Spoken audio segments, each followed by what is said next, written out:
आज भी अपने जो प्रश्न है वो कैसे संबंधित हैं, जेनेटिक्स। जेनेटिक्स का आज लास्ट ऑब्जेक्टिव सेशन है, ठीक। इसके बाद जो स्टार्ट होंगे वो मानव शरीर संरचना के होंगे, जिसमें से कल जो टॉपिक होगा वो पूरा कंबाइंड होगा। पहला प्रश्न, अपराधी की पहचान करने के लिए या अपराधी को पहचानने के लिए फोरेंसिक विभाग निम्नलिखित में से किस तकनीकी का प्रयोग करता है, ठीक है। सी कहाँ है, अच्छा, डीएनए फिंगरप्रिंटिंग। और कोई आंसर, डीएनए फिंगरप्रिंटिंग के अलावा और कोई अपना आंसर देना चाहे कि फॉरेंसिक डिपार्टमेंट केवल डीएनए फिंगरप्रिंटिंग कर रहा है और इसके अलावा कुछ कर नहीं रहा है। पहले प्रश्न का उत्तर क्या है, अपराधी की पहचान करने के लिए फॉरेंसिक डिपार्टमेंट निम्नलिखित में से किस तकनीकी का प्रयोग करता है, डीएनए एडिटिंग का, डीएनए स्पाइलाइसिंग का, डीएनए फिंगरप्रिंटिंग का, या ऑप्शन डी। एक का आंसर आ चुका है सी के अलावा अपना और कोई आंसर, सी ही है, इधर सी है,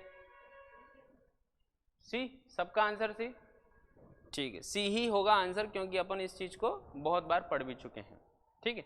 तो डीएनए फिंगरप्रिंटिंग के माध्यम से ही अपराधी की पहचान की जा सकती है। डीएनए फिंगरप्रिंटिंग का ये एक लेक्चर में अपन ने देख ही लिया था किस तरह से होती है डीएनए फिंगरप्रिंटिंग। सबसे पहले किसी भी व्यक्ति के शरीर से एक कोशिका ली जाती है, कोशिका का माइक्रो सर्जरी किया जाता है। माइक्रो सर्जरी के बाद अपन उसमें से क्या निकालते हैं, डीएनए निकालते हैं। डीएनए के ऊपर अपन रेस्ट्रिक्शन एंजाइम डालते हैं। रेस्ट्रिक्शन एंजाइम का मतलब होता है आणविक कैंची। आणविक कैंची के माध्यम से उसके छोटे छोटे संरचना प्राप्त हो जाती है, जिसका आगे चल के अपन एक्स किरण के माध्यम से फोटो खींच लेते हैं, और वो फोटो ही आपको एक निश्चित संरचना में पता चल जाता है, और वही संरचना आप मैच कर लेते हो, उसके बाद पता चल जाता है। फिर उसके बाद नेक्स्ट क्वेश्चन, रिक्त स्थान में सबसे उपयुक्त विकल्प जो होगा आपको वो भर देना है। यदि एक पौधे का समजीनी यानी कि जीनोटाइप, किसी एक पौधे का जीनोटाइप अगर आपको इस तरीके से दिखाई दे रहा है, स्मॉल टी कैपिटल आर और स्मॉल आर, अगर कोई जीनोटाइप आपको इस तरीके से दिखाई दे रहा है तो इसके समलक्षणी यानी कि फिनोटाइप क्या होंगे। फिनोटाइप का मतलब और जीनोटाइप का मतलब क्या होता है, पहले आंसर दो फिर मैं समझाता हूं। अगर इसको आप देखकर बता रहे हैं कि ये बौना और झुर्रीदार है, लंबा और झुर्रीदार है, बौना और गोल है, लंबा और गोल है, तो इसको देखकर आपको इन चारों में से क्या नजर आता है। ये जो लिखा हुआ है वो किसी भी पौधे का जीनोटाइप कैरेक्टर है, और इस जीनोटाइप कैरेक्टर को देखने के बाद आपको क्या नजर आता है कि एक्चुअल में ये पौधा देखने में कैसा होगा। ए बी सी डी चार ऑप्शन, बी, तुमने क्या बोला, ए, ठीक, एक व्यक्ति का आंसर ए आया है और एक का बी आया है। और कोई अपना दिमाग लगाकर अपना आंसर देना चाहे, तुम्हारा नाम क्या है, शैलेंद्र, रवि, ठीक है रवि, अपना आंसर क्या है, डी, चलो एक का आंसर डी भी आया। और गगनेंद्र तुम क्या लिए बैठे हो, बी दो बार, किसकी, क्वेश्चन की, इधर मतीन तुम बताओ, सी रह गया, तुम यही बोल दो, पता ही नहीं। गैस सही हुआ, आंसर सी है। जेनेटिक्स के अंतर्गत आप जब पढ़ते हो तो जेनेटिक्स के लॉ में 3 लॉ पढ़ाए जाते हैं। पहला लॉ है प्रभाविता का। प्रभाविता का लॉ क्या कहता है, जो हम कहीं ना कहीं थोड़ा बहुत सुन तो चुके हैं, समझ भी चुके हैं, कि जो प्रभावी लक्षण होगा पहली पीढ़ी में वही दिखाई देगा। अपन यहाँ पे ये देखते हैं कि ये पौधा जो है ना वो लंबा पौधा है, कैपिटल अगर कोई कैरेक्टर लिखा है तो इसका मतलब है कि वो उसका प्रभावी लक्षण है। तो यहाँ पे हम टॉल यानी कि वो पौधे के लंबे होने की स्थिति को बता रहे हैं, और यहाँ पर अगर कोई पौधा इस तरीके से दिख रहा है तो ये पौधा लंबा नहीं है, ये पौधा कैसा है, बौना है। तो अगर इन दोनों के बीच में क्रॉस होगा तो ये इसके साथ क्रॉस करके कुछ इस प्रकार के लक्षण देगा, कैपिटल टी स्मॉल टी। ऐसे ये सब एक दूसरे से जब क्रॉस करेंगे, ये इसके साथ क्रॉस करेगा तो कैपिटल टी स्मॉल टी आएगा, ये इसके साथ क्रॉस करेगा तब भी कैपिटल टी स्मॉल टी आएगा, और ये इसके साथ क्रॉस करेगा तब भी कैपिटल टी स्मॉल टी आएगा। अब यहाँ पे आपको जो दिखाई दे रहे हैं कैपिटल टी स्मॉल टी, ये जो दिख रहे हैं वो जीनोटाइप कैरेक्टर हैं। कैसे कैरेक्टर हैं? जीनोटाइप। जीनोटाइप कैरेक्टर वो कैरेक्टर होते हैं किसी भी जीन की संरचना का अध्ययन करने के बाद उस लक्षण के पीछे का जेनेटिकल कारण पता करें। जैसे कोई व्यक्ति है, दो व्यक्ति खड़े हुए हैं, एक ये व्यक्ति है, ठीक है, और एक ये व्यक्ति है। इन दोनों व्यक्तियों में से छोटा व्यक्ति कौन है, बड़ा व्यक्ति कौन है? इनका नाम रख देते हैं, ये ए है व्यक्ति है और ये बी व्यक्ति। इन दोनों में से हाइट किसकी छोटी है, किसकी बड़ी है? बताओ। बी की हाइट कम नजर आ रही है और ए की हाइट ज्यादा नजर आ रही है। कैसे पता चला? देख के ही पता चल गया ना। तो जो लक्षण आपको देख के ही पता चल जा रहे हैं वो फिनोटाइप कैरेक्टर होते हैं, यानी कि फिजिकल कैरेक्टर आप इस तरीके से याद रख सकते हैं। तो फिनोटाइप कैरेक्टर ऐसे कैरेक्टर होते हैं जो आपको देख के समझ में आते हैं। अगर आपको देख के समझ में आ गया है कि बी वाला जो व्यक्ति है वो बौना व्यक्ति है और ए वाला व्यक्ति वो लंबा व्यक्ति है, तो आपको यहाँ पौधे को भी देख के समझ में आ रहा होगा ना कि ये वाला पौधा लंबा, ये वाला पौधा बौना है। तो जो व्यक्ति लंबा है या जो पौधा लंबा है उसके लंबे होने के पीछे का जो जेनेटिकल कारण है उसको पता करना ही जीनोटाइप कैरेक्टर है। तो जब ये लंबा है तो इसको प्रदर्शित करेंगे ना, तो प्रदर्शित करने के लिए हम यहाँ पे कैपिटल टी का इस्तेमाल करेंगे। जब हम कैपिटल टी देख लेंगे तो हमें ये समझ में आ जाना चाहिए कैपिटल टी का मतलब ये लंबा है, और ये लंबा नहीं है तो इसके लिए हम इस्तेमाल करेंगे स्मॉल टी। तो ये क्या हो गए? जीनोटाइप कैरेक्टर हो गए, और जो देख के समझ में आ रहा है वो फिनोटाइप कैरेक्टर। ऐसे ही यहाँ पर ये कैपिटल टी नहीं है, स्मॉल टी। तो स्मॉल टी का मतलब देख के समझ में आना चाहिए ये लंबा नहीं है, ये बौना है। तो इसका मतलब बौना, ये आंसर ए हो सकता है, आंसर सी भी हो सकता है, क्योंकि आगे जो जीनोटाइप कैरेक्टर में स्मॉल टी लिखी है वो ये प्रदर्शित कर रही है कि ये पौधा लंबा नहीं है। पौधा लंबा नहीं है तो आंसर बी नहीं होगा, आंसर डी नहीं होगा। आंसर अगर होगा तो कहीं ना कहीं आंसर आपको जो दिख रहा है वो लंबे की जगह बौना ही आएगा। तो अभी तो आपके दो ऑप्शन आ गए, अब आपको दूसरा वाला सर्च करना है। तो दूसरा वाला जो सर्च होगा वो कहीं ना कहीं क्या प्रदर्शित कर रहा है? दूसरा लक्षण, वो आर और आर, जैसे कि ये कैपिटल आर है और ये स्मॉल आर है। कैपिटल आर का मतलब होता है राउंडेड, यानी कि गोल। जैसे हमने यहाँ पे टॉल को कैपिटल टी लिखा है, ऐसे इनके मुंह भी तो गोल हैं, ठीक है। तो ऐसी स्थिति में मुंह के लिए लक्षण रख दिया अपने राउंडेड, चूंकि ये बीज के संबंध में है, बीज गोल होता है। तो अगर बीज पूरा गोल है तो राउंडेड है, अगर बीज पूरा गोल नहीं है, झुर्रीदार है, रिंकल्ड है, तो इसको स्मॉल आर लिख दिया। ये प्रदर्शित करने के लिए एलील बनाए जाते हैं, जिससे आपको ये समझ में आता है कि ये कैसा लक्षण है? प्रभावी नहीं है, और ये कैसा लक्षण है? प्रभावी है। तो ऐसी स्थिति में जब इनके बीच में क्रॉस होगा तो वही प्रकार की चीज आएंगी, कैपिटल आर और स्मॉल आर, ठीक है, कैपिटल आर और स्मॉल आर। तो ये चारों एक जैसी बनेंगे, कैपिटल आर और स्मॉल आर। तो जब कैपिटल आर और स्मॉल आर आपको समझ में आएगा तो आप यहाँ पे ये देख पाएंगे कि ये तो पूरी तरीके से शुद्ध रूप से गोल है और ये पूरी तरीके से शुद्ध रूप से गोल नहीं है। लेकिन यहाँ पे देखें तो ये हाइब्रिड है, क्योंकि इनके दोनों के लक्षण मिक्स हो गए। लेकिन दूर से देखोगे तो इसमें एक कैपिटल आर दिख रहा है। कैपिटल आर का मतलब होता है प्रभावी लक्षण का होना। प्रभावी लक्षण का होने का मतलब है कि ये जो पौधा आपको दिखेगा इसका जो बीज है वो गोल ही होगा, झुर्रीदार नहीं होगा। हालांकि हाइब्रिड होगा, प्योर नहीं होगा, लेकिन होगा गोल ही। तो यहाँ पे भी क्या दिख रहा है? कैपिटल आर और स्मॉल आर। ये कैपिटल आर और स्मॉल आर ये प्रदर्शित कर रहे हैं कि ये जो बीज है वो गोल है। कैसा है? गोल। तो बोने के साथ झुर्रीदार तो अपने आप कैंसिल हो गया, लेकिन अगर बोने के साथ झुर्रीदार होता ना तो कुछ इस प्रकार से लिखा होता, दोनों कैपिटल की जगह स्मॉल होते ना तो ये दिखाई देता कि ये बोना है और झुर्रीदार है, जबकि यहाँ पे क्या लिखा है? बोना और गोल। तो आंसर क्या आ जाएगा अपना? बोना और गोल आंसर आएगा सी। जेनेटिक्स को अगर अपन अच्छे से समझ रहे हैं, बारीकी से इसके प्रश्न के आंसर को निकाल रहे हैं, तो ये प्रश्न का आंसर अपने को निकालने में तकलीफ नहीं आती।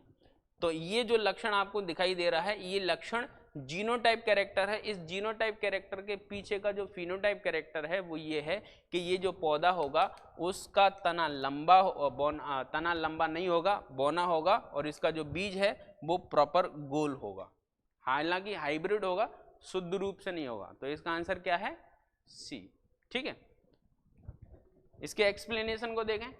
यदि एक पौधे का समजीनी यानी कि जीनोटाइप स्मॉल टी और कैपिटल आर और स्मॉल आर है तो इसके फिनोटाइप कैरेक्टर बोना और गोल होगा। कैसा होगा? बोना और गोल होगा। यदि हम F2 जनरेशन से तीसरी पीढ़ी अर्थात FT प्राप्त करें, ठीक है, F2 कब आएगी? जब उसका क्या हो जाएगा? सेल्फ पोलिनेशन हो जाएगा। सेल्फ पोलिनेशन के बाद सेकंड जनरेशन आएगी, सेकंड जनरेशन के बाद थर्ड जनरेशन आएगी।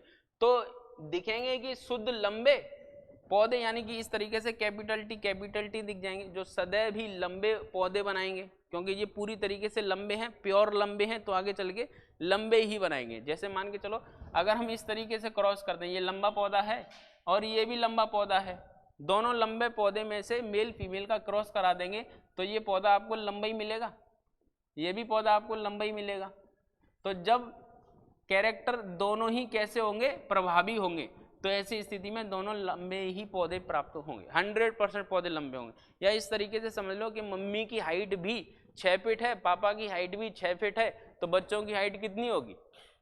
क्योंकि दोनों के अंदर हाइट का जो गुण है वो प्रभावी है, दोनों प्योरली कैसे हैं? टॉल हैं, तो उनके बच्चों की हाइट भी ज़्यादा होगी। लेकिन अगर मान के चलो मम्मी की हाइट कम, पापा की हाइट ज़्यादा, तो अगर पापा पे चले गए तो लंबे होंगे, मम्मी पे चले गए तो लंबे नहीं भी होंगे। ऐसा होता है ना। तो ऐसी स्थिति में ये बता रहा है कि अगर किसी पौधे का एलील कैपिटल टी है तो सदैव लंबे पौधे ही मिलेंगे, दोनों कैसे होंगे? लंबे होंगे। और इसी प्रकार शुद्ध बोने पौधे हमेशा स्मॉल टी के आधार पे ही बनेंगे, ठीक है। अगर इसी प्रकार से हम देखेंगे स्मॉल टी के बीच में, तो क्रॉस कराने के बाद हमें जो मिलेंगे वो पौधे सारे के सारे स्मॉल, यानी कि कैसे मिलेंगे? बोने मिलेंगे, ठीक है। परंतु यदि मिश्रित लंबे पौधे का मतलब ये जो पौधा है ये लंबा तो है लेकिन हाइब्रिड है ना। तो अगर इस तरीके से क्रॉस करवाया जाएगा तब क्या होगा? तो ऐसी स्थिति में आपको अलग लक्षण मिलेंगे। अगर इस तरीके से है, ये भी लंबा है, ये भी लंबा है, लेकिन दोनों कैसे हैं? मिश्रित हैं। लंबे तो आपको दिख रहे हैं लेकिन हाइब्रिड है, इसके अंदर एक बोना लक्षण भी है, चूंकि प्रभावी न होने के कारण प्रदर्शित नहीं हो रहा है। लेकिन वो एक पुरानी पिक्चर है ना जिसमें कहता है मौका मिलेगा तो हम भी बता देंगे। तो अभी यहाँ पे जो है ना आपका जो दूसरा कैरेक्टर है ये बोने वाला, तो इसके मन में केवल यही बात है, मौका मिलेगा तो ये भी बता देगा, ठीक है। अब इसके बीच अगर यूं क्रॉस होगा तो ये कैपिटल टी और स्मॉल टी आएगा, इसके बीच में क्रॉस होगा तो कैपिटल टी स्मॉल टी आएगा। तो यहाँ पे अभी ये दबा हुआ है क्योंकि कैपिटल के आगे इसकी चल नहीं पा रही, ठीक है। यहाँ पे भी ये कैपिटल के आगे क्या है? दब गया। लेकिन यहाँ पे दोनों स्मॉल हैं तो इसको यहाँ मिल गया मौका, तो ये मौका मिलते ही प्रदर्शित हो गया। तो ऐसी स्थिति में यहाँ पे ये तीनों पौधे आपको जो दिखाई दे रहे हैं, ये तीनों पौधे कैसे हैं? लंबे हैं, जिसमें से ये प्योरली टॉल है, ये दोनों हाइब्रिड टॉल हैं, बट ये बोना है, ये लंबा नहीं है। ये कैसा है? बोना है। तो इसने कहा था ना मौका मिलेगा तो हम भी बता देंगे, तो इसको यहाँ मौका मिल गया और इसने बता दिया कि मैं लंबा नहीं हूँ, ठीक है। तो ऐसे ही ये है कि अगर हाइब्रिड के बीच में क्रॉस कराया जाता है तो F2 पीढ़ी में लंबे के साथ साथ आपको कुछ बोने पौधे भी दिखाई देते हैं जिसके बीच का अनुपात 3:1 होता है, क्योंकि ये भी लंबा 1, ये भी लंबा 2, ये भी लंबा 3 और ये एक लंबा नहीं है। तो अनुपात हो गया 3:1। जब भी किसान खेती करता है तो खेती करने के बाद वो क्या करता है? अक्सर बीज को मार्केट से खरीद के लाता है। आज जो खेती की, जो फसल आई, गेहूं उसने रखा, यही गेहूं अगले साल बो दे अगर बोना चाहे तो, लेकिन नहीं बोता। अक्सर किसान क्या करता है? खरीद के लेके आता है। क्यों खरीद के लाता है? क्योंकि जब वो लेके आता है तो पहली पीढ़ी के होते हैं। जब वो पहली पीढ़ी के जो बीज लेके आ रहा है बोएगा तो सारे के सारे पौधे कैसे आएंगे? सारे के सारे पौधे आएंगे लंबे, यानी कि अच्छे। लेकिन अगर उसने वो पौधे उगा लिए हैं और उसके बाद उस बीज को रख लिया है, अब वही बीज जब बोएगा तो सेकंड जनरेशन वाले आएंगे, और सेकंड जनरेशन वाले आएंगे तो 3:1 का रेशियो आएगा, यानी कि 25% आपकी फसल जो है वो साइंटिफिक रूप से खराब होनी है, क्योंकि उसके अंदर 25% लक्षण कैसे होंगे? बोने होंगे, ठीक है। तो ये जेनेटिक्स के कुछ लॉ थे जिसके आधार पर ये इस प्रकार के निष्कर्ष मेंडल ने निकाले, ठीक है। तो नेक्स्ट, आनुवंशिक सामग्री का वाहक कौन होता है? सिंपल प्रश्न है, बहुत बार पढ़ चुके हैं अपन, गलत नहीं होना चाहिए। आनुवंशिक सामग्री मतलब आनुवंशिक लक्षण का वाहक कौन है? जीन है। Very good. आनुवांशिक लक्षण का वाहक जीन ही होता है। ठीक है, जीन आनुवांशिक सामग्री यानी कि लक्षणों का वाहक होता है। गुणसूत्र जो है, जो कि गुणसूत्र में पाए जाने वाले आनुवांशिक पदार्थ डीएनए, जिसका सम्मिलित रूप जीनोम कहलाता है, जीनोम की एक इकाई होती है। ठीक है, नेक्स्ट, इसने मतलब इनमें से किसने सजीव वस्तुओं में लक्षणों की आनुवंशिकता के सिद्धांत को प्रतिपादन में योगदान दिया था? आनुवंशिक सिद्धांतों का प्रतिपादन किसने किया है? सीधा सीधा प्रश्न है। जेनेटिकल थ्योरीज किसने दी? किसने दी? मेंडल ने। मेंडल ने ही तो दिए हैं आनुवंशिकता के नियम, कि कोई और व्यक्ति है जो आनुवंशिकता के नियम दे रहा है? तो निम्नलिखित में से किसने सजीव वस्तुओं के लक्षणों की आनुवंशिकता का सिद्धांत? क्वेश्चन को कैसे ही घुमा के पूछे, बदल थोड़ी ना जाएगा। आनुवंशिकता के सिद्धांत देख लिए तो आपको मेंडल लगाना है। अब वो सारे के सारे लक्षण सजीवों में ही होंगे ना, कि निर्जीव। इस मोबाइल का कोई जेनेटिकल थ्योरी दे पाएगा कि इस मोबाइल का दूसरे मोबाइल के साथ क्रॉस करें तो छोटे छोटे मोबाइल पैदा होंगे? संभव है क्या? तो ये निर्जीव है। और बात सजीव की हो रही, तो हमेशा जो थ्योरी दी गई है जेनेटिक्स की, सजीव से ही तो दी गई है। और उसमें भी कौन से लैंगिक, कल लेक्चर में देखा था अपन ने लैंगिक लक्षण। ठीक है, तो क्वेश्चन की भाषा शैली को समझो और आगे बढ़ो, कंफ्यूजन क्रिएट नहीं होना चाहिए दिमाग में। तो मेंडल ने सजीव वस्तुओं के लक्षणों की आनुवंशिकता के सिद्धांतों का प्रतिपादन किया है। एक पीढ़ी से दूसरी पीढ़ी में जीवों के मूल गुणों का संचरण होता है। ठीक है, यह आनुवंशिकता हेरिडिटी कहलाती है। ठीक है, वंशानुगति कहलाती है। आनुवंशिकता एवं विविधता का अध्ययन जेनेटिक्स, यानी कि ये जो ब्रांच है जेनेटिक्स, उसके अंतर्गत आप एक पीढ़ी से दूसरी पीढ़ी जो लक्षण जा रहे हैं उनका, और उन लक्षणों के माध्यम से जो वेरिएशन पैदा हो रहे हैं, विविधताएं पैदा हो रही हैं, उनका अध्ययन करते हैं। ठीक है, माता के अलग लक्षण, पिता के अलग लक्षण, बच्चे के अंदर दोनों के मिश्रण से एक नए लक्षण, तो उनका अध्ययन करना लक्षणों का इस प्रकार से जेनेटिक्स का एक माध्यम है। ठीक है, नेक्स्ट क्वेश्चन, माता पिता के संतानों में, माता पिता से संतानों में शारीरिक या मानसिक गुणों के संचरण को क्या कहते हैं? माता पिता से बच्चों के अंदर जो लक्षण जा रहे हैं, जो गुण जा रहे हैं, चाहे वो शारीरिक हो या मानसिक हो, उन लक्षणों के प्रदर्शन को आप क्या कह रहे हैं? आप वंश कह रहे हैं, आप क्रमिक विकास कह रहे हैं, आप रूपांतरण कह रहे हैं, या आप उसको आनुवंशिकता कह रहे हैं? जेनेटिक्स कह रहे हैं, क्योंकि जेनेटिक्स के अंदर आप यही पढ़ रहे हैं, माता पिता से बच्चों के अंदर जाने वाले गुण। ठीक है, तो इसका मतलब जेनेटिक्स है। नेक्स्ट, आनुवंशिक गुणों के वाहक कौन होता है? इनमें से आनुवंशिक गुणों का वाहक बताना है। अभी अपन ने पढ़ा था जीन, जीन ऑप्शन में नहीं है तो दूसरी प्रायोरिटी किसको देंगे अपन? डीएनए को देंगे। और मैंने पहले ही कहा था जैसे कि जीन है, जीन वो फ्रंट लाइन वर्कर है जो आपको दिखाई दे रहा है। जीन ही वो है जो आपके प्रत्येक लक्षण को क्या कर रहा है? पैदा कर रहा है। तो इसीलिए जीन को हम क्या कहते हैं? आनुवंशिक वाहक कहते हैं। वाहक के साथ साथ हम इसको कहते हैं आनुवंशिक इकाई। तो जीन को आप आनुवंशिक इकाई के नाम से भी जानते हैं और आनुवंशिक वाहक के नाम से जानते हैं। और ये जीन जो है वो डीएनए के ऊपर पाए जा रहे हैं। जब जीन ऑप्शन में नहीं है तो आपको डीएनए टिक कर देना है, क्योंकि डीएनए जो है वो आनुवंशिक पदार्थ है, जीन जो है वो आनुवंशिक इकाई है और डीएनए जो है वो आनुवंशिक पदार्थ है, और दोनों ही वाहक हैं। क्यों है? क्योंकि इन्हीं के माध्यम से ही लक्षण ट्रांसफर हो रहे हैं। ठीक है, तो इसका आंसर क्या हो गया? डीएनए आनुवंशिक गुणों के वाहक होते हैं, आनुवंशिक इकाई जीन होती है। इस चीज को हमेशा याद रखना। ठीक है, बाकी का डीएनए प्रोटीन संश्लेषण को नियंत्रित भी करता है। एक दिन अपन ने सेंट्रल डोग्मा थ्योरी भी पढ़ी थी। सेंट्रल डोग्मा में क्या हो रहा है कि डीएनए से आपका आरएनए बन रहा है, आरएनए से आपकी प्रोटीन बन रही है। तो इसका मतलब ये हो सकता है ना कि अपन ये कह दें कि इसको कहने में कोई तकलीफ कि डीएनए प्रोटीन संश्लेषण को क्या कर रहा है? नियंत्रित कर रहा है। डीएनए ही कम है तो प्रोटीन भी कम ही बनेगा, क्योंकि डीएनए से आरएनए बनता है, आरएनए से प्रोटीन बनता है। ठीक है, तो डीएनए आपके प्रोटीन संश्लेषण को नियंत्रित कर रहा है। डीएनए से ही आरएनए का संश्लेषण होता है, ये इसका मूल बिंदु है। डीएनए से आरएनए बनेगा, आरएनए से प्रोटीन बनेगा।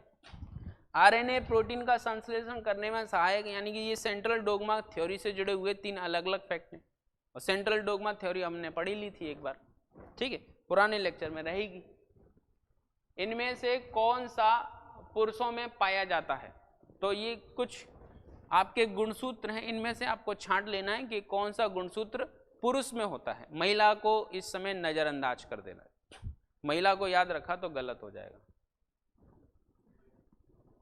2x का मतलब होता है XX, ये पुरुषों में होते हैं। x यानी कि केवल x, ये पुरुष में होता है।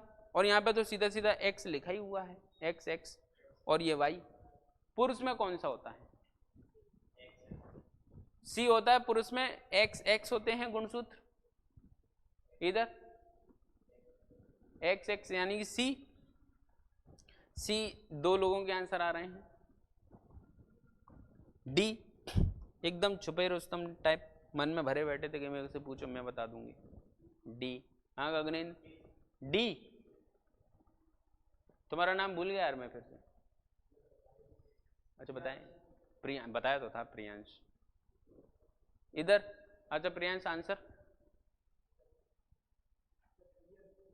अच्छा डी बोल रहे हो तुम, डी बोल रहे हो, डी ठीक है। हाँ इधर डी, आगे सर थोड़ी ना है, डी आंसर, डी है आंसर। क्या है? डी। कैसे है आंसर डी? देखो यह है मेल और यह है फीमेल। मेल और फीमेल के अंदर यानी कि हमारे अंदर गुणसूत्रों की कुल संख्या कितनी है? 46। ठीक है, 46 आंसर आप तब लगाओगे जब 23 जोड़ी ऑप्शन में नहीं है, क्योंकि गुणसूत्र सिंगल नहीं आता, गुणसूत्र हमेशा जोड़े में ही रहता है। ऊपर वाला भी तो जोड़े में ही बना रहा है, फिर हर किसी का जोड़ा ऊपर ही बन रहा है, नीचे जाके तो केवल मिल रहे हो आप। तो ऐसी स्थिति में आपके जो गुणसूत्र हैं वो 23 जोड़ी हैं। पंडित जी तो वो माध्यम है जो मिलवा रहे हैं, कुछ तो पंडित जी तक बात नहीं पहुंचने दे रहे, काहे को परेशान करना, खुद ही ढूंढ ले रहे हैं। ठीक, तो ऐसी स्थिति में हमेशा याद रखना, मानव शरीर में गुणसूत्रों की जो संख्या है वो 23 जोड़ी है। इन 23 जोड़ी को हम 46 भी बोलते हैं, ये हमारा दूसरा नजरिया है। इसमें से पहला गुणसूत्र, दूसरा गुणसूत्र, ऐसे करते हुए टोटल 22 जोड़ी गुणसूत्र तक अगर हम बात करेंगे, कितने तक? टोटल 23 जोड़ी है ना, तो पहली जोड़ी से लेके 22वीं जोड़ी तक अगर हम बात करेंगे मेल और फीमेल दोनों के अंदर, किसके अंदर? मेल और फीमेल के अंदर। तो पहला जो गुणसूत्र है मेल के अंदर वो है X और X। फीमेल में कौन सा है? X और X। दूसरी जोड़ी X और X, तीसरी जोड़ी X और X, ऐसे ही करते हुए आपके 22वीं जोड़ी तक मेल और फीमेल में दोनों ही जगह गुणसूत्र कैसे होते हैं? समान। पहली जोड़ी, दूसरी जोड़ी, तीसरी जोड़ी, ऐसा करते हैं टोटल 22 जोड़ी तक मेल और फीमेल में गुणसूत्र एक जैसे दिखाई देते हैं, जो कि ये कह रहा है X और X।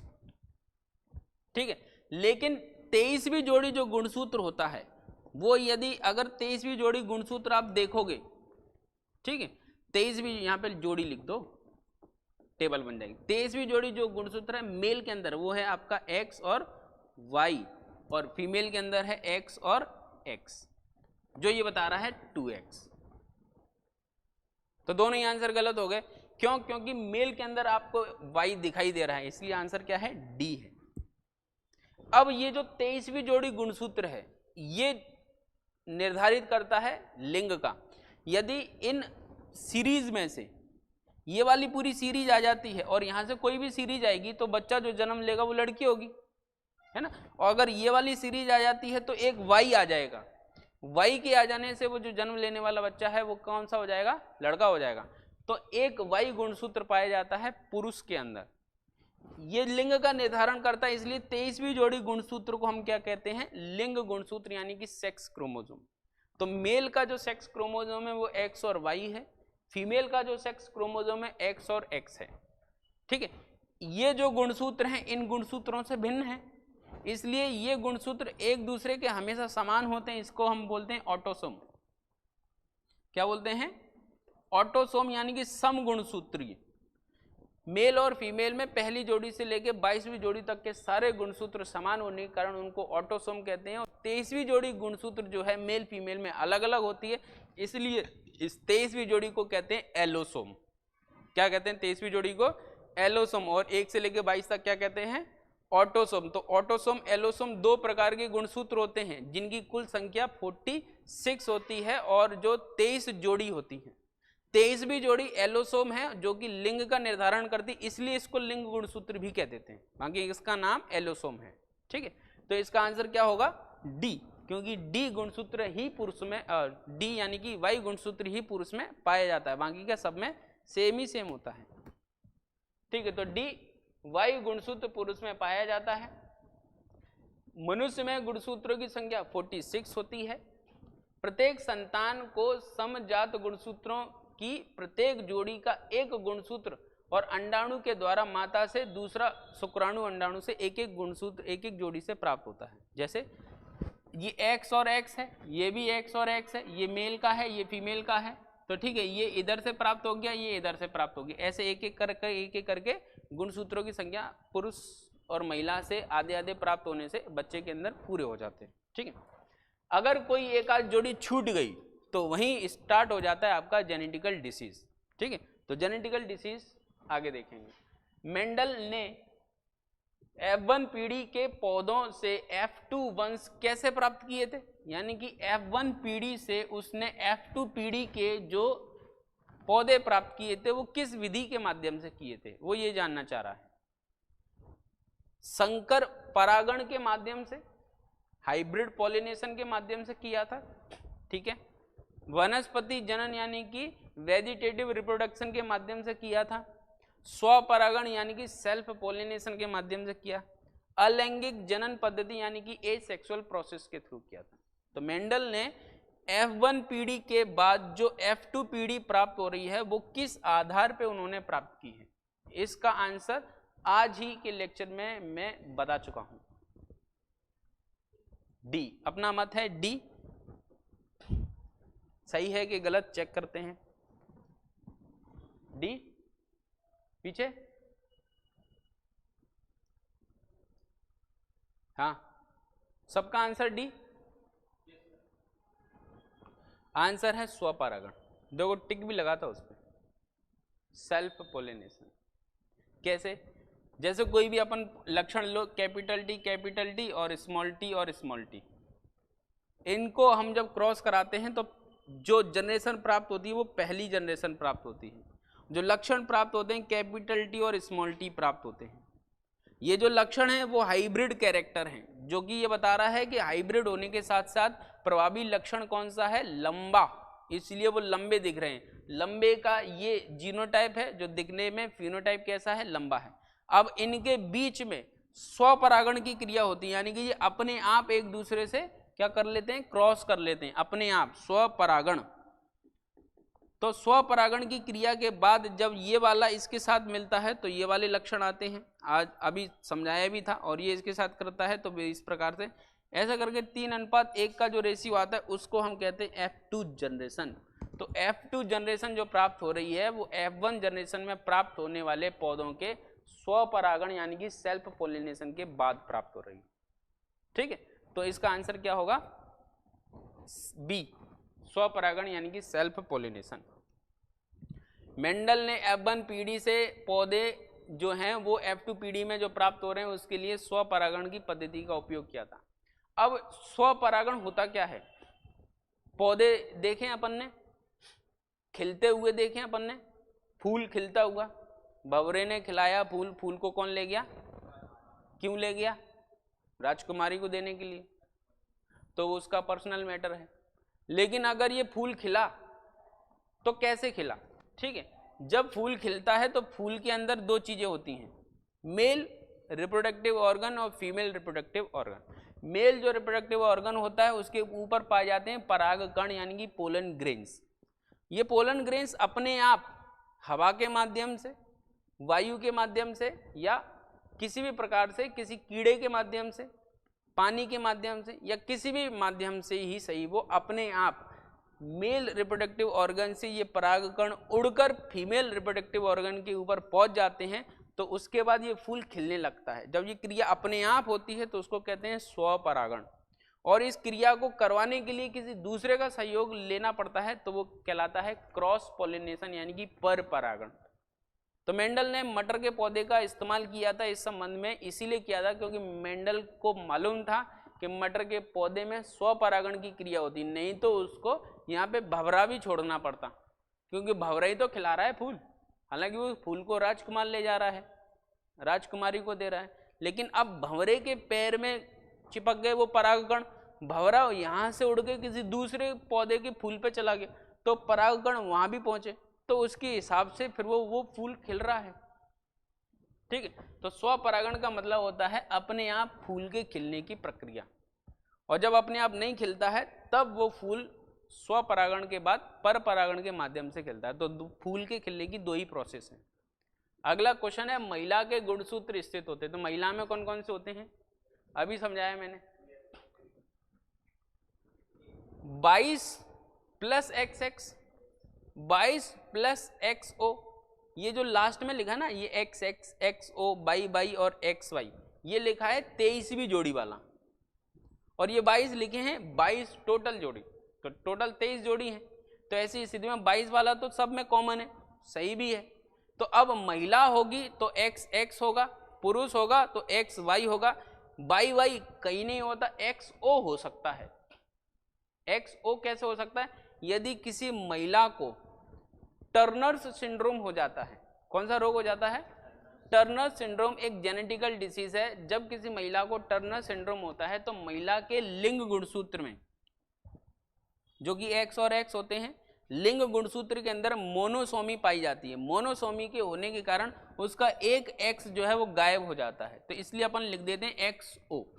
तो ऐसी महिला जिसके लिंग गुणसूत्र के अंदर केवल एक X पाया जा रहा है, दूसरा X गायब हो जा रहा है मोनोसोमी के कारण, तो ये महिला कहलाएगी स्टेराइल। स्टेराइल का मतलब होता है नपुंसक, ये महिला कभी भी बच्चों को जन्म नहीं दे सकती। यदि यही स्थिति पुरुष के अंदर दिख जाए तो पुरुष स्टेराइल हो जाता है, पुरुष नपुंसक हो जाता है, पुरुष भी बच्चों को जन्म नहीं दे सकता। लेकिन पुरुष के साथ ये मोनोसोमी नहीं होती, पुरुष के साथ होती है ट्राइसोमी, तो पुरुष के X और Y होते हैं, एक X और जुड़ जाता है, तब जाके पुरुष होता है ट्राइसोमी के कारण स्टेराइल, तो वो बच्चे जन्म नहीं दे सकता। ठीक है, लेकिन यहाँ सीधा सीधा प्रश्न पूछा गया है कि महिला में कौन से गुणसूत्र होते हैं, तो महिला में गुणसूत्र होते हैं आपके XX और 22 प्लस XX, तो इसका आंसर A। अगर यहीं पे पुरुष पूछ लिया होता तो आपका आंसर D हो जाता, जबकि पूछा क्या है महिला, तो महिला का आंसर A। 22 प्लस XX, प्रत्येक संतान की समजात गुणसूत्रों की प्रत्येक जोड़ी का एक एक गुणसूत्र ओवरी से एक एक स्पर्म से जाता है और बाद में बच्चे का निर्माण होता है। वह गुणसूत्र, वह गुणसूत्र नहीं है, वह गुण जो F1 पीढ़ी से F1 पीढ़ी में प्रभाव रखता है, यानी कि पहली पीढ़ी में जो भी लक्षण आपको प्रभावशाली दिखाई दे रहा है और स्पष्ट रूप से दिखाई दे रहा है, उस लक्षण को या उस गुण को क्या कहते हैं आप, पहली पीढ़ी में जो लक्षण आपको दिखाई दे रहे हैं उस लक्षण को क्या कहा जाता है, वो प्रबल लक्षण होता है क्या, वो अतिसारी लक्षण होता है क्या, कि आनुवंशिक लक्षण होता है, या उपरोक्त सभी, वो किस प्रकार का लक्षण है, उपरोक्त सभी प्रकार का लक्षण है, वो केवल प्रबल लक्षण है, उपरोक्त सभी नहीं है। प्रबल यानी कि प्रभावी, यहाँ पे लिखा भी है, प्रभाव जो रखता है, वो एक दिन समझाया भी था, एक दिन शाहरुख खान को किसी विलन से लड़वाया था और ऐसी स्थिति में ये बताया था कि शाहरुख खान ही जीतेगा। क्यों जीतेगा, क्योंकि शाहरुख खान प्रबल है, प्रभावी है। ठीक है, तो पहली पीढ़ी में जो भी लक्षण आपको दिखाई दे रहे हैं वो सारे के सारे कैसे होंगे, प्रभावी या प्रबल। ठीक है, तो आंसर क्या होगा, ए। नेक्स्ट, यदि मनुष्यों में गुणसूत्रों की संख्या 46 है, मनुष्य में गुणसूत्र की संख्या कितनी है, 46 यानी कि 46 है, तो मनुष्यों की दैहिक कोशिका यानी कि जो सोमेटिक सेल होती है, शरीर के किसी भी हिस्से की एक कोई कोशिका ले लो, तो उस कोशिका के अंदर गुणसूत्रों की संख्या कितनी होगी, 46 ही होगी, कि ज्यादा हो जाएगी कि कम हो जाएगी। ठीक है, तो हमारे शरीर में दो प्रकार की कोशिका हैं, एक है सोमेटिक सेल और दूसरी है सेक्सुअल, यानी कि सोमेटिक सेल के अंदर होने वाला सोमेटिक सेल डिवीजन यानी कि समसूत्री कोशिका विभाजन, और जनन कोशिका में होने वाला अर्धसूत्री कोशिका विभाजन यानी कि मियोसिस। सोमेटिक सेल को ही कायिक कोशिका कहते हैं या दैहिक कोशिका। हाँ, अलैंगिक भी उसी को ही कहेंगे, ठीक है। लेकिन अलैंगिक कहीं ना कहीं बोलना गलत हो जाएगा, दैहिक बोलना ज्यादा सही है। अलैंगिक बोला जा सकता है, बोलना ठीक नहीं होता। अलग अलैंगिक जो है वो एक विधि के संबंध में इस्तेमाल की जाती है। दो ही, लैंगिक अलैंगिक दो बोल सकते हैं, और जो अलैंगिक है उसको बोला जाता है दैहिक या सोमेटिक। दैहिक या सोमेटिक बोला जाता है, अलैंगिक बोल सकते हैं, बोलने में बुराई नहीं है, लेकिन बोलने से कंफ्यूजन पैदा होता है। सोमेटिक और प्रजनन दो ही प्रकार की है। जब प्रजनन वाली कोशिका में विभाजन हो रहा है तो अर्धसूत्री हो रहा है, और जब सोमेटिक में हो रहा है तो समसूत्री हो रहा है, ठीक है। तो आपके शरीर के अंदर जो कोशिका है उसके अंदर 46 गुणसूत्र हैं, तो सोमेटिक सेल के अंदर भी 46 ही होंगे। लेकिन जनन कोशिका देखी जाएगी तो उसके अंदर कितने होंगे? जनन कोशिका होगी उसके अंदर कितने होंगे? उसके अंदर आधे होंगे, इसीलिए उसको अर्धसूत्री कोशिका विभाजन कहते हैं। जब उसके अंदर आधे होंगे तभी आधे माता से आ रहे हैं, आधे आपसे जा रहे हैं, मतलब आधे पिता से जा रहे हैं, आधे माता से जा रहे हैं, तब तो जाके बच्चे में 46 हो रहे हैं। जब उसमें भी 46 हैं, महिला में, पुरुष में भी 46 हैं, तो बच्चे में तो 92 हो गए। इसलिए जो प्रजनन कोशिका होती है, रिप्रोडक्टिव सेल होती है, उसके अंदर आधे गुणसूत्र होते हैं, इसीलिए उसको बोला जाता है अर्धसूत्री कोशिका विभाजन, ठीक है। तो यहाँ आंसर क्या आएगा आपका ए, ठीक है। अगर यही दैहिक की जगह जनन कोशिका पूछ ली जाती तो आंसर क्या होता? सी होता, ठीक है। लेकिन अभी आंसर क्या है? ए। यदि मनुष्य के गुणसूत्रों की संख्या 40 है तो दैहिक कोशिका में गुणसूत्रों की संख्या 40 होगी। गुणसूत्र का नामकरण डब्ल्यू वाल्डेयर नाम के वैज्ञानिक ने 1888 में किया। गुणसूत्र जो शब्द अपन सुन रहे हैं उसके बारे में जानकारी हमको देने वाला वैज्ञानिक वाल्डेयर है 1888 में। फैक्ट नोट कर लेना, इंपॉर्टेंट है। और यहाँ से बात क्लास समाप्त हो जाती है, ठीक। तो लगभग आज तक 4 लेक्चर को सम्मिलित करते हुए हमने 50 प्रश्न तैयार कर लिए हैं, और इन 50 में से कुछ बहुत सिंपल थे, कुछ थोड़े टफ भी थे, कुछ नॉर्मल भी थे। यानी कि हमने लगभग 3 कैटेगरी के प्रश्नों को सॉल्व किया। कुछ सिंपल प्रश्न थे पहले, और कुछ आपके सिंपल नहीं थे, कंफ्यूजिंग थे, और कुछ टफ भी थे। यानी कि मध्य प्रदेश लोक सेवा आयोग के अंतर्गत ये तीनों टाइप के प्रश्न जो आते हैं वो हमने सॉल्व कर लिए। अब अगला जो टॉपिक होगा, हालांकि हम अगले टॉपिक को सोच रहे थे जेनेटिकल डिसीज, बट वो डिसीज के अंदर ही कंप्लीट करेंगे, ठीक है। अगला जो टॉपिक होगा वो होगा हमारा मानव शरीर की संरचना। मानव शरीर संरचना के अंतर्गत कंबाइंड टॉपिक होंगे, जिसमें कोशिका भी होगी, ऊतक भी होंगे, और मानव शरीर के तंत्र भी होंगे। यानी कि 10 टॉपिक से सम्मिलित आपके लगभग 15-20 प्रश्न होंगे, ठीक है। फिर उसके बाद एक एक टॉपिक को एक एक लेक्चर के रूप में लेके चलेंगे। कल कंबाइंड होंगे। कल इसलिए कंबाइंड होंगे क्योंकि आपको पता चलेगा मानव शरीर संरचना से कौन कौन से किस किस टाइप के प्रश्न बन सकते हैं, ठीक। तो कल पढ़ के आना जितना हो सके।